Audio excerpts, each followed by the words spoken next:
Yada say yes abo kwa baby Adom TV bedroom jumade so yada sister Sunday B or your guy yada na say pa say odi ahosepe no abre ye de du so no Asem Yi Di Ka na mera ho ansa na mira ha na me okay nya reho bi say but audio na me tie ni video na me hwe ye no ade se mera aho eno aye hye nkomo bi ase efa ne nipa bi kokoye wo emergency ward wo Greater Accra Regional Hospital yakasa bebre de afa ho na said Asem no kosi ye bia wo afa na wo tie no obi de ne patient ekọ ho emergency odru ho no ye stop bibia na ye attend to ono no edie utie video no ne kasa na all kana so utie kasa no nko ade because yente other parties ne nkenti no obeka say bia na or point aye no kre obia de hie bi yare na we pra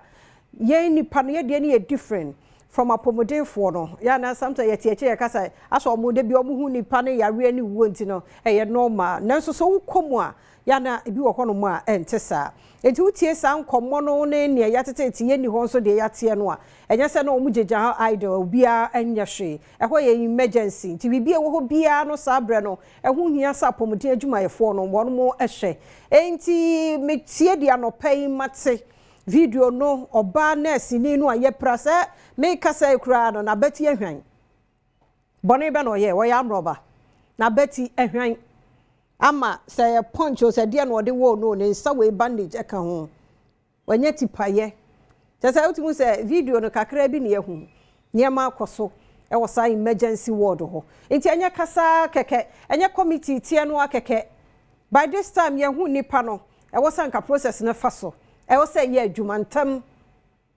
entem omumo kro no en wutie video na memmotie bi yen yankasa yentie enfree onesi ni no na kosem de wafamu wa gina ho wo nim de ekokora sa na ades no kura de ekwa ma akọ no because of day enye se wo disrespect him anaso okase won hwe utie audio no na video no a epra no se ne nsa ba bia na se moje tu no dodo okora no according to nurse asa time a wo dress kwa na gjai nanso wo dress ya dress awie okay ye card o se da bi na din wo system ni mu dada eno na nurse ne ka se da bi Ghana ha eje sa na ye no weda wa ba pen o ma pen o wo card ewi akiri yenkotie audio ni bibra na wo de wan kasa wo follow ye no wa ti Asem no na yentie de GMA mpedifo nso aka because wo kwa ye adwuma aboa ne my Ghana som ne my Ghana ne be wi akiri wono nso benya pra e wo mu dia se ne obegya atena fie sa enkomo abano no enade we no chedodo by this time I was sanka bibia sie enti sa kase mu mponi o eno amekan na nketo na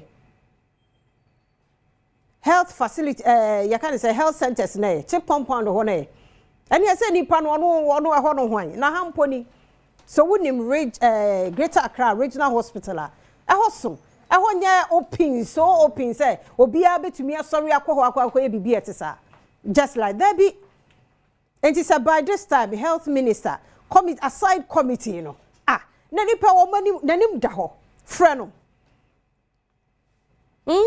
na kredi boni wie na wokopa achew na wo be wie akire na afa akorako no awasa ne ye te sɛ de bibia ye normal sa nipa na bia wo kopra no ana bibi sa no eno ade na waya ma no asa rather no yeso so wo de yenkotie wona asini na ma ne hu na wafamu sebe ya wo ka bia wo behu sa de obeka no afa na nye just the social media yi no a wo ye ne ye kasa na obi akotwa portion kitwa bi na ode abeto ho na nkofo sopa no ne ade no se ye sa ye ntimi nkoyanim ada ne ye ma no kore no na adie akra ye boni a yetia no nti ade na pani aye ade a enye no eno a ne kasa na akeke wo se yetime frɛ yenye ne sa ho emergency ward wo akoto ahwe wo mo so na onima ye se trauma ye de nurse fo ne doctor fo sabra ye de wo mafam empo wo mu a na yare kora no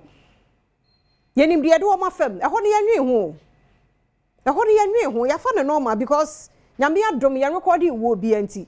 We move. By Yanisa, Yankuti, Ness in Nakosam nearby, ever twasso.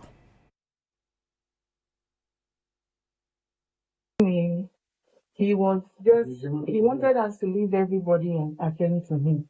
So we explained to him, Ralph. Okay. We explained to him, and then he was like, he won't sit down. And my intern told him to get a card, a hospital card. He said, why should he get a hospital card? Because his name must be in the system. Once his name is tied in the system, it should everything should pop up.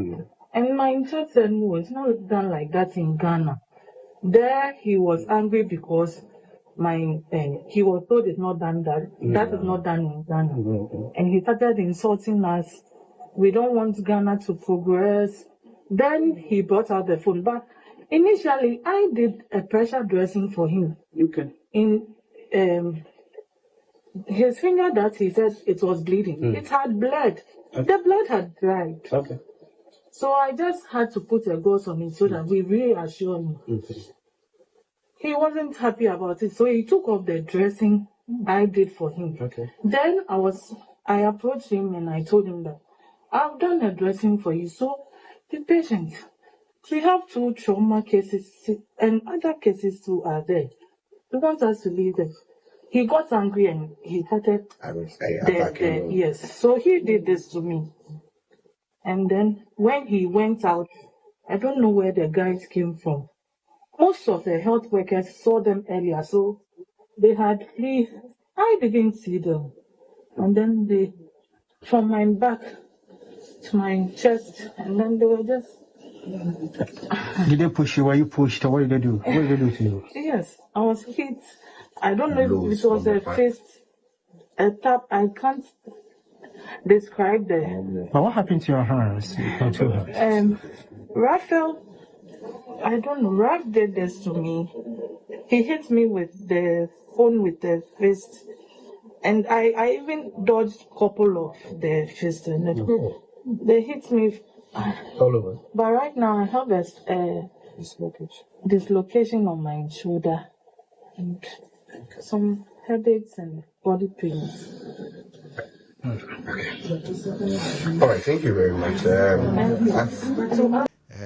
Nti Mate Basun ko, a committee nipa be num lawyer ni ba ko ka ho, medical doctor ni ba ko ka ho, nurse ni ba ko ka ho, HR ni ba ko ka ho, and auditor ni ba ko ka ho. 5-member committee be hwere nsem nim na de de bebre so ahwe so na inform you and going forward. And then 9 back so the crime aspect and also supposed for so a deal mujuma. Also for the to just say on Ankasa Shada ebo and 9 equipim. Me who them in Kaka. We a casse. We na casse. By this time, Intigani, your friend Anna, your friend Anna. Bonnie Ben Weddy. Bonnie Bay, Odie. And what ban nicely, politely. No what casa, what dressy be kakra, what we ye free ho. Who free here na fe wode group on swaba and say ya and start you say ya by this time honorable even before the committee I didn't see before the committee dear wouldn't know ni pe kura wie ya kura kwadi videos bi ni ade e be kura so ha gi no so chia no se de yo enti wo yes na dear woman prane hospital hono patients no and staff no dear picture na true. A dear picture near the chere. I say, and Amma on will be our 2 yare, 1 2 can be out or 1 a jumum or 1 a jumum. They say, Nabatin, any pounds wounding in the Padiana baby dislocating near they are coming back and Edney. Because I'm putting my Edney. And to where the honorable come in candle. Papa. Debbie, pussy for the lawyer, Debbie, Papa. By this time, not some anymore. The war, Nadia see war a ye, Tamale, and Champo. Wait, wouldn't know. What means wouldn't nipano. Security, it took us as a way attorney, by now, a shoe. obi mame obi sister obi yere hwe or sum ne mind jia and otie ne voice na obi nso wo ho na ne de no so ye emergency equally emergency like yours nti ye nyina ye nyai obi a na ye mra wo because we are superhuman ye nya ne sa na wo free who ko he ba ya like as a or motive as or wona dream bi dada even before be drew ho na we ye din mem ye nya din o enti se bi be si na when ye say no de be si ani ntime nka nti won se na be normal na aka ho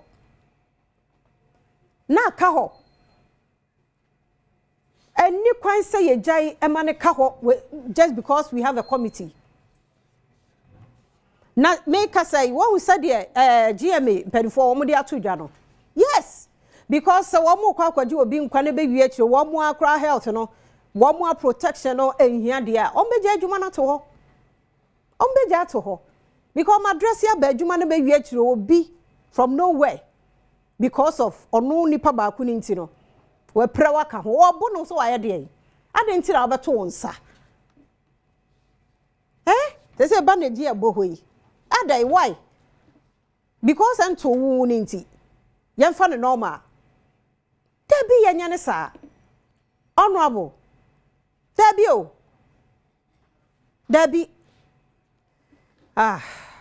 mame we no sabode ya jato so what video no what kasa no nti wa judge na wa hwese enya ne sa na chip compound ho obi betimi aye de sense na me ya ha kramponi e ho de ya mo obi nwu ansa sane ehu sa de na akwa ne ye nenye kwamna me samu akwa baby well mejoso nti come on oh na me adom nti we de evidence nurse ni na e kana asem no na me tie na me ra ho.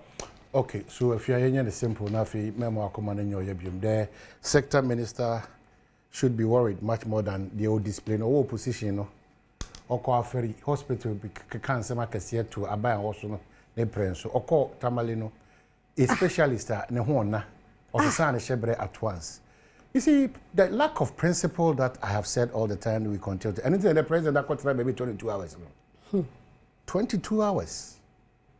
Our president. So when you display such people have that power to walk in the corridors of power. And me catch one upon me could jubilee as a na sergeant who could jubilee as a me out they will stop me, they give him access. Oh yes. So won't come. One friend gentleman. No, me so please, Mr. Minister, if indeed you are for your health workers as you claim, not as you mean, then this is not your action. Say I'm papa as a guy no. What's that premise one no hage. Now no kokachire say Ghana for doors engineer bi wukura na yede. Now I don't know what to I don't get that no one war and at that material moment you know no be a Ghanaian than somebody else survivor na. Superior. The health minister, it is not about a BBMO. You have failed in your approach to this one. Simple. Just like Okujeto has failed in his conversation on this issue about a helicopter. I know it will be so pacho. If the discussion is that Ghana needs a new jet, I don't know call the jet or the plane the Kufiana. You didn't try church. I want to try and try church. I want to this time. We are still lying to ourselves, deceiving ourselves. We are dishonest. We are encouraging people. We are emboldening people to misbehave. How? A lot of foolishness in this country. Foolishness. Legitimate people nobody talks about it because when we keep comparing there, we'll never arrive. Because Okokaya was say Intiablikuma is justified. Akwetia will also be justified. If the government changes, the other justifications will follow suit. And at the end, kakro. And yes, if it's yana start you. What is this? I'm not the ono shift to cry. But see, Gina health. No, Gina health. Who does say because I didn't know organized. I mean, I'm more could draw moody this edge, man. Why should he be walking in the corridors of power? Impunity. Now, health minister said, Same premise. We tie the Asem. O block 37. Hwinsha bibia di attempt to block 37. E ka say Ghana for na wo na eden. Wo. And the doctor should not sit on this matter. At all. It should not be a matter of Range Hospital. It can be. Me say for you know be crazy wo baby. It can be because we are what it means is that all our major hospitals, no, me the major Kolibua, because me a friend of mine in the Sentino, me so I'll bring boys to attack the police. Why? My passport delay because me on my in the Sentino. I'll go to the passport office. Me say be a so number say the why? Politicians are becoming too much. It's too much. Intimidation, insult, all necessary things. When we talk about productive things, and no man self for every day. And some why? And this same person will have the guts to be walking around this country to decide what you are supposed to do again. For us. And I urge the GMA someone fi kra ma mini kunu na busia phone taking up this matter. I'm surprised that the police is there. Na beti ehwan den sai. Eno ma hu yan kwa na ye ho adwuma. Wo the mama no power hanares the force at which the police will come to me. Obi otisa bi am me decent no. Look at how they will come and treat me. That way no na mo. Ya to aba, ye be to aba, ganam say hu nkoma obi timi tu. Police for car no two. Now NDC then in opposition. Look at what they were ranting. They didn't see anything wrong with it. What would they see wrong today? What would they see wrong today? So continuously we have said that Aban bia obanasi ye catch us say sheyo. It's not to the interest of Kwabena Santi because me this company make go school amano. Top notch school ni na politicians na eko. All the international schools all Ghana, go and check the caliber of people. Go and check it. Not all government schools, not all assembly grounds where say green grass in Paul. Why?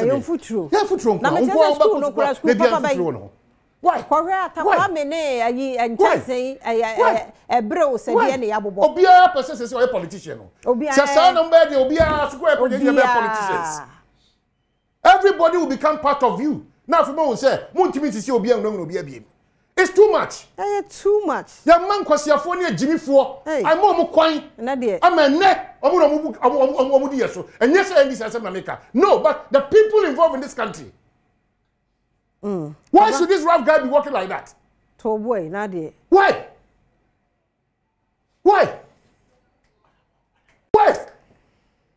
Yes, he said also, no aquatic war. No matter force to be reckoned with. Why? Say. You come on, Muntie. On my brain, you train the son. On my brain, you muad the young from my son. On my brain, you musano. On my brain, you musano. On my brain, you shrugged. On my brain, because obey you are hailing, you be hailing, you are born a bustle. Shabonipa. Dinipa tem akwadan feri penmu feri akwadan. Me say on my way say am fa dia asi enipa nwotwe a ma hwe omo nkwa a ma na ntimi asesa nyoma on my way mu dia. Then we have nowhere to go again because the fight against illegal mining, we know what the NDC said, we know what the NPP did. Two presidents in Nano, one the castle on Kuntia for good day too. Now they see me presidency at John Dramani Mama is sex say national emergency. But how we for the guarantee? NDC for. MPP and NPP for. So why are we deceiving ourselves? Why?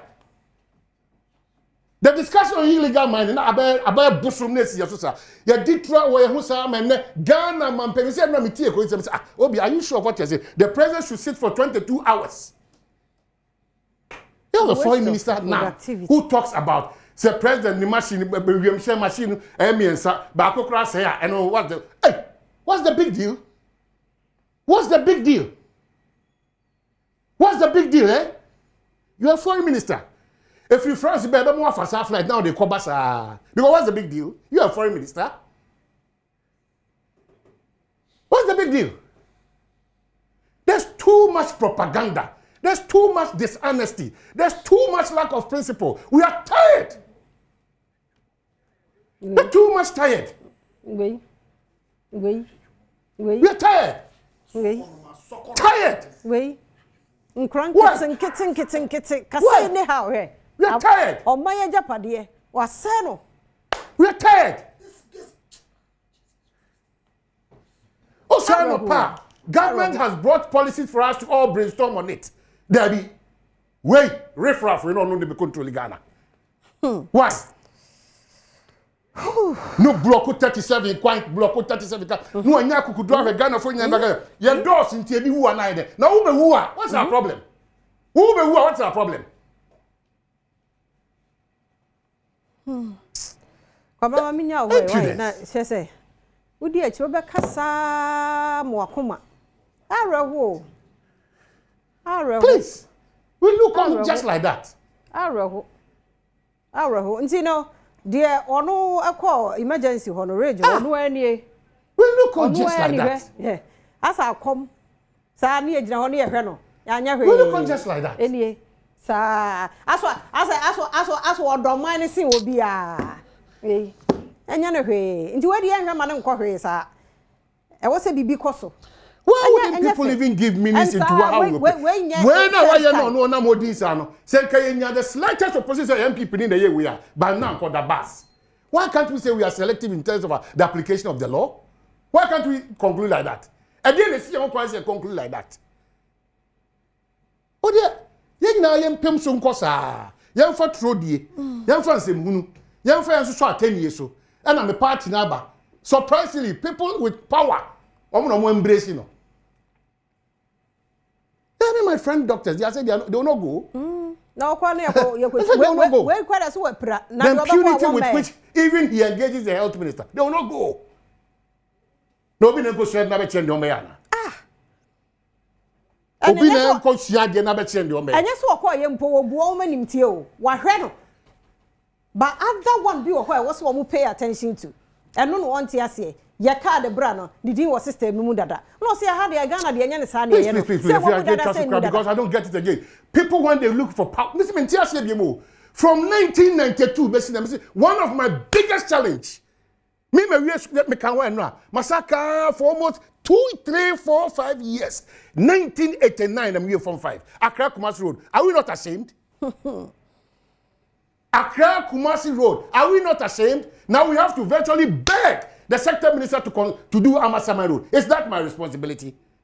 What nonsense is happening in this country now? What is this? Yeah.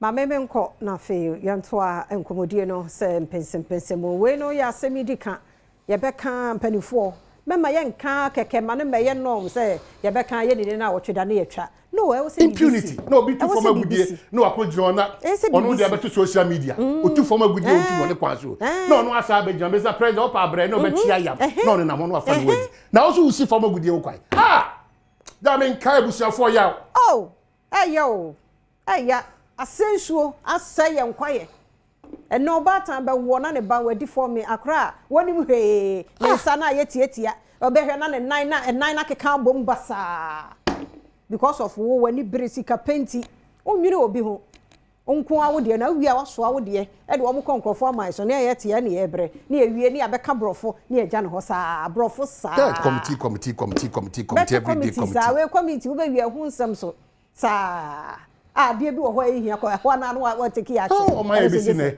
JB a parliamentarian ebisi ne sa ye did 10 years em said 11th year mu ni hwe ko free ti ya de bia hwe hu ye ni anyusu as a scapegoat mumye hwe hu ye na mumye nya careful awofo ne abatan no saafo we mu nyom wa abusia enti ya no mo ye sa na ya mu hu de mumye nya careful ni nya te se de ye do man ne sen ye ya krampo aye wo mu na do man si obi eso opra obi eso ku obi ansa e na kire se wo na do man no eso o se o man na japade ansa wani mu nya diska na na besa ye te ho su se ye sika sam nye na de na ya no a wase no enye the same sika na ye be iri de akwa akwa basi so ene sebi ko hwini bia person be kadifo ema e wo ya brabom yes just like that ko hwini bia the standards I said this almost 8 years ago the standards are falling down every blessed day go to parliament now for the past 3-4 years niye o madan na dia che Ghana for Go to parliament. They say it's an August house. Go to parliament. Now, oh, you know, now can't say, oh, yeah, see your woman. Are people not justifying that? Sa branch any na muhuri te say check Norris echo prima or kumtino o man kase maame or to try something they justified it. This is the country. Ekura enkwada mako edunso e chiro omonkwa. We care less. Can you imagine? Kwabra mame fancy e bi afia amankwa tamaklo. Ye do so no pensem mo man na kwabna sante e de toaso.